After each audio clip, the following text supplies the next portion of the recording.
Hello, guys. Streaming live. Welcome,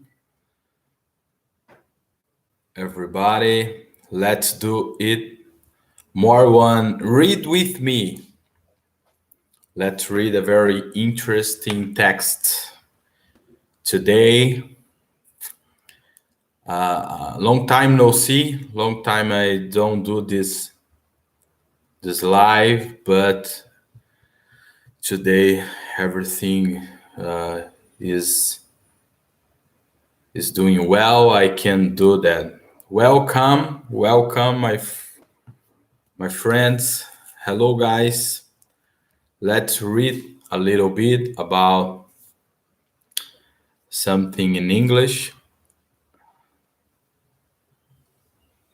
Today, the subject of our read is a neuroscientist explain what happens inside your brain when you exercise. Is it?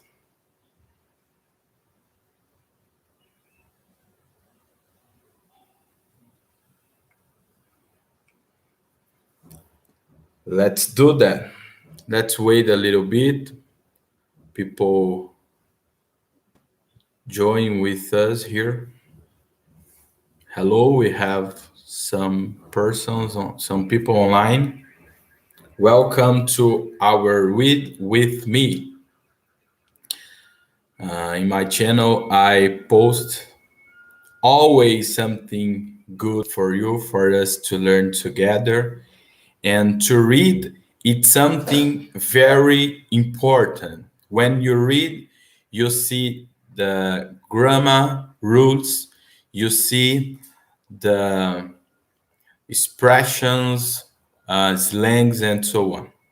For the video don't get too long, I will. I'm gonna start right now. Let's read. Read with me, and that's it. A neuroscientist explained what happened inside your brain when you exercise. As with many other physicians, recommending physical activity to patients was just a doctor chore for me. Until a few years ago, that was because I myself was not very active. Over the years, as I picked up boxing and became more active, I got first-hand experience of positive impacts on my mind. I also started researching the effects of dance and movement therapies on trauma and anxiety in refugee children, and I learned a lot more about the neurobiology of exercise.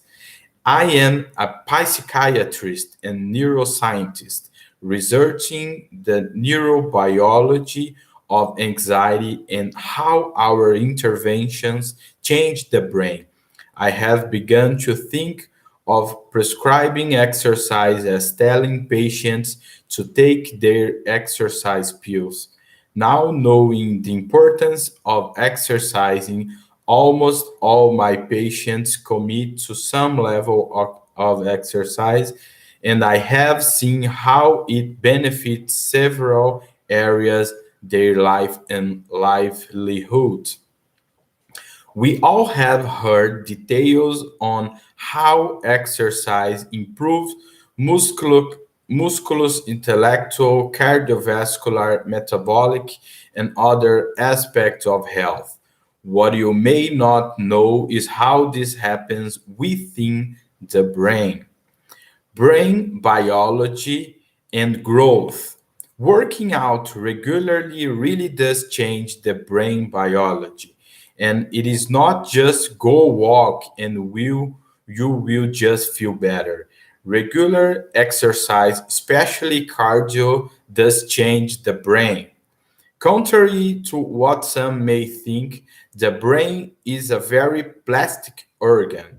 Not only are new neural connections formed every day, but also new cells are generated in important areas of the brain. One key area is the hippocampus, which is involved in learning and memory and regulating negative emotions. A molecule called brain-derived neurotrophic factor helps the brain produce neurons or brain cells. A variety of aerobic and high intensity interval training exercise significantly increase BDNF levels.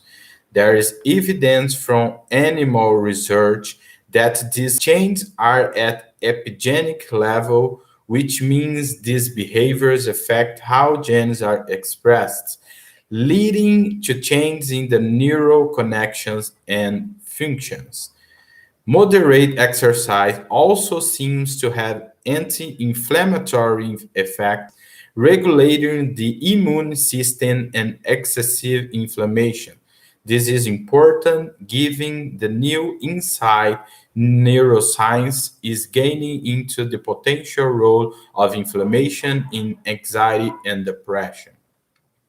Finally, there's evidence for the positive effects of exercise on the neurotransmitters brain chemicals that send signs between neurons, dopamine, and endorphins. Both of these are involved in positive mood and motivations. Exercise improves clinical symptoms of anxiety and depression. Researchers also have examined the effect of exercise on measurable brain function and symptoms of depression and anxiety. Exercise improves memory function, cognitive performance, and academic achievement. Studies also suggest regular exercise has a moderate effect on depressive symptoms, even comparable to psychotherapy. For anxiety disorders, this effect is mild to moderate in reducing anxiety symptoms.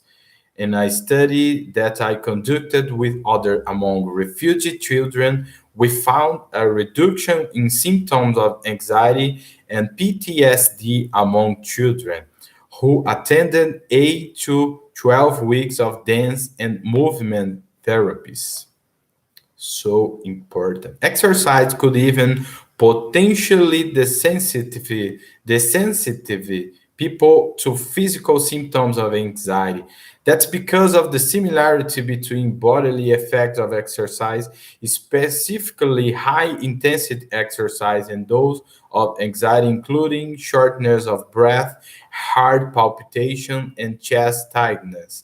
Also, by reducing baseline heart rate, exercise may lead to signaling of a calmer internal physical environment to the brain. It is important to know that majority of studies examine the effect of exercise in isolation and not in combination with other effective treatments of clinical anxiety and depression, such as psychotherapy and medication.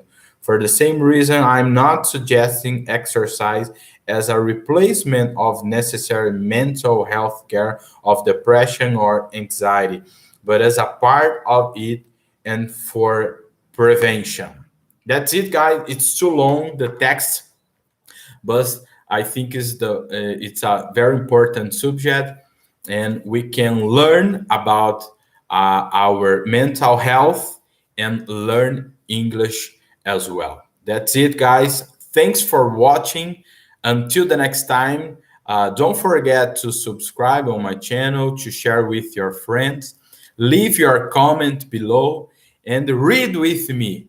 It's very important to get more vocabulary, to train your listening as well. Sometimes my pronunciation it's not 100% correct, but everything we always learn something new in these videos. Thanks for watching. Until the next time. Bye bye.